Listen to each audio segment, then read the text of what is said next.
بسم الله الرحمن الرحيم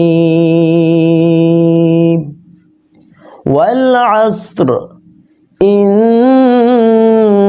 الإنسان لفي خسر إلا الذين آمنوا وعملوا الصالحات وتواصوا بالحق وتواصوا بالصبر صدق الله العظيم আসসালামু আলাইকুম। নেক আমল করতে চান?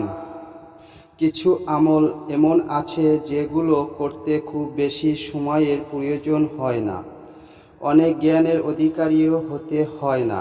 কিছু এগুলোর ফজিলত অনেক বেশি, যেগুলো বান্দার আমলনামাকে ভারী করে।